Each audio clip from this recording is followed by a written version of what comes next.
টানা ছুটিতে রাজধানী এখন উৎসবের নগরী। যান্ত্রিক জীবনের ক্লান্তি দূর করতে বিনোদন কেন্দ্রগুলোতে ভিড় জমিয়েছে হাজারো মানুষ।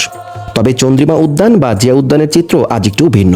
কোনো প্রবেশ মূল্য না থাকায় আর সবুজ শ্যামল প্রকৃতির পরিবেশের টানে এখানে আজ নেমেছে মানুষের ঢল।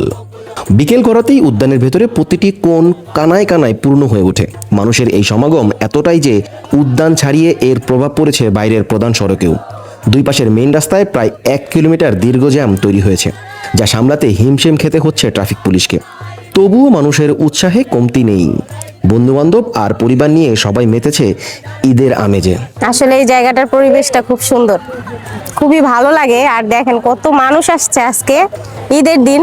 আমি নবীনগর থেকে আসছি, কারণ এই জায়গার পরিবেশটা ভালো লাগে, যার কারণে এত দূরে আসা।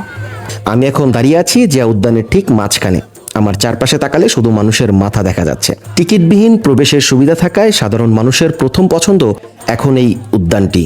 তবে অতিরিক্ত ভিড়ের কারণে কিছুটা ভোগান্তি থাকলেও ঈদ আনন্দ উদযাপনে কারো মাঝেই কোনো ক্লান্তি নেই। উদ্যানে আসা দর্শনার্থীরা বলছে খোলামেলা পরিবেশ, একটু নিঃশ্বাস নিতেই তারা এখানে ছুটে এসেছেন। জিয়া উদ্যান আমরা ঢাকা থাকলে প্রতি বছরই আসি, জায়গাটা খুব ভালো লাগে। এছাড়াও জিয়াউর রহমানের মাজার পাশে আছে, তারপরে আপামর জনতা সবাই আসে, অনেক মজা হয়, বাচ্চারা অনেক মজা করে খেলে, সবুজ ঘাসের প্রান্তর। সব মিলিয়ে ঈদের এই দিনে জিয়া উদ্যান হয়ে উঠেছে এক টুকরো উৎসবের মিলন মেলা।